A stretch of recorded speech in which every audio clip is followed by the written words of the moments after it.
Yo, what is going on, guys? It's your boy Purple. And listen, hey, Fortnite Save the World is finally free to play in 2026. If you're a Battle Royale sweat coming over here thinking you're just gonna build a 90 and win, you're about to get your ankles dilated by the husks so bad. So today I'm gonna give you the worst expert guide to everything you actually need to know, so you don't look like a total bot and save the world. Let's get to it, guys. Everybody wants to know about the V-Bucks. Unless you're a founder like me, that's not happening. Basically, you have to have been a founder, you had to buy the game to get daily V-Bucks quests like this.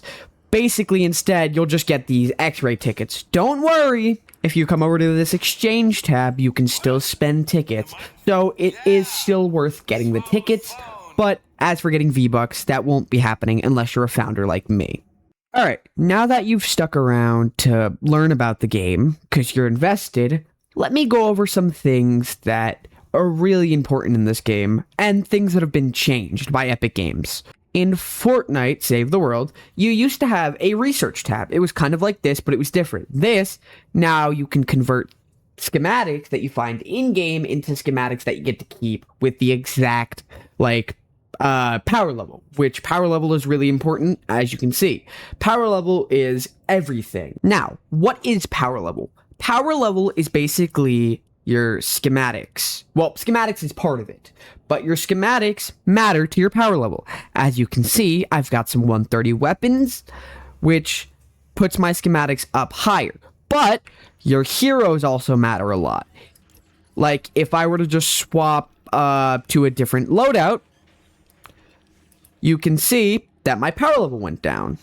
But if I swap back to my 133 hero, my power went up to 81, which is good.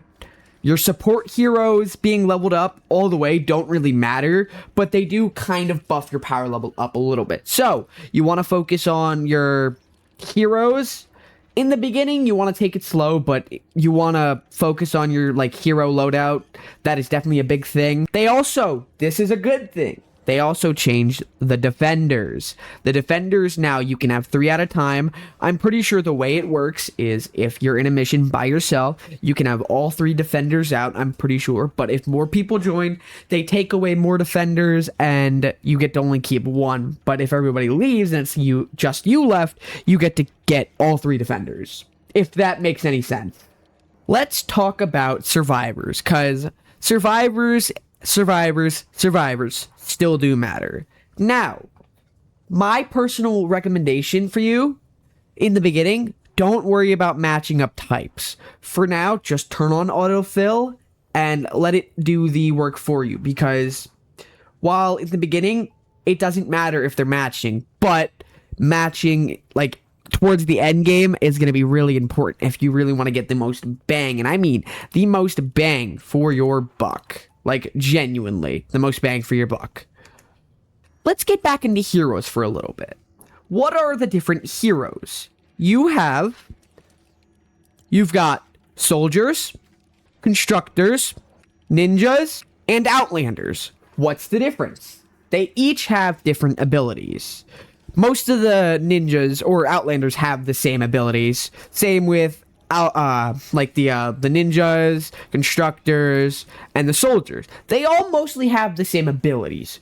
But what really, really matters is their abilities. This is Mega Base Kyle. He is a amazing, and I mean amazing, hero for defense. Genuinely. His thing is he increases his mega base or his base connectivity by 1, which basically the base is his little thing that he places down. It connects to a bunch of wood, metal, it connects to a bunch of things, and it basically gives your structure more health and certain abilities. For example, let's look at the Ice King. If you have him in the commander perk, his perk is enemies standing on structures, base, are snared, but they're also frozen for 4 seconds. Each enemy can be frozen once every 15 seconds. That is really good for stalling, stalling out waves. And then if you have him in the standard perk, basically they're just snared, which basically just means they'll get stunned a little bit. For soldiers, a lot of their abilities is their damage. Basically, soldiers are just damage, basically, They're really good for like critical damage, and like it's just really good for like if you're going for like a pure damage build, I recommend going with commanders. But you're gonna in this game learn that there are a bunch of different loadouts for different things. Now, let's get to the Outlanders. Here's one of my favorite Outlanders, Cassie Clip Lipman. If you put her in the commander perk, her anti-material charges, if you use your mouse in game, you right click, holding out your pickaxe, she'll basically dash forward and destroy anything in front of her. Not literally anything, but everything as long as it's destructible. Basically, she's really good for farming. She gets double the materials. If she's in the commander slot, she gets 100% chance to double the drop. If she's in support, she has 33% chance to drop, which is really good if you're farming. Now, for Archaeologist, which she's also another really good hero, in the commander perk, her anti-material charge heavy attack is efficient by 128%, which is better. See, the thing is, Archaeologist and Cassie Clip Lipman are both different, even though they're both Outlanders. They both have flaws and benefits. You can't have both in the way you want. But you're going to have multiple different loadouts, so happy hunting, happy collecting. Let's talk about the map. You're going to start in Stonewood. Welcome to Stonewood. This is your home base, one of 4 home bases. You have 3. You have Stonewood, you have Plankerton, Canny Valley, and Twine Peaks. This is Stonewood. As you can see, I've got all my amplifiers down and I've got like a bunch of traps and shit down. But this is my base because once you complete all 10 defenses, you can start doing war games, daily war games, and you can also do endurance. The max you can do is up to 30 endurance, and you can do endurance as many times as you want. I think that's how that works. I don't really do endurances because I'm still trying to focus on the quest line. But this is your home base. Yeah, it's pretty simple. There's plenty of tutorials on YouTube for like best defense guides. This is just mine for like endurance. This is just mine, so I don't recommend copying it because, well, you're probably just starting Save the World. But yeah, this is Stonewood. Get to know it, get to love it, get to hate it. Now, let's start off with the quest line. The quest line. You're gonna hate it. And I mean, you are absolutely going to fucking hate it. In Stonewood, I think it's 8 quest pages. In Plankerton, it's 13. And in Canny Valley, it's 19 quest pages. I am currently on quest page 8, I think it is. No, quest page 9. I'm just on quest page 9. Just got there. Speaking of the map, you also have the different modes. You've got Survive the Horde, aka Horde Rush, basically, and then you've got Ventures, which I recommend if you're just starting out the game and you really want to get some quick stuff early on. Ventures is definitely the way to go. As you can see, I'm working my way to a weapon voucher. We'll talk about that in a split second. We will talk about that because there are a few things I want to touch up on in Fortnite Save the World real quick. First off, we're gonna go to my backpack, my schematics. You see all these. There would be no point to me crafting any of these traps, going into Stonewood and placing them down. Cause, 1, ruin the new experience for new players. 2, why would I do that? Because that would just be a waste of traps and materials because you don't get them back unless you're in your home base and you break it. Like, you don't get the resources back. And 3, that would just be a waste. But mainly, Fortnite Save the World changed how its game kind of worked.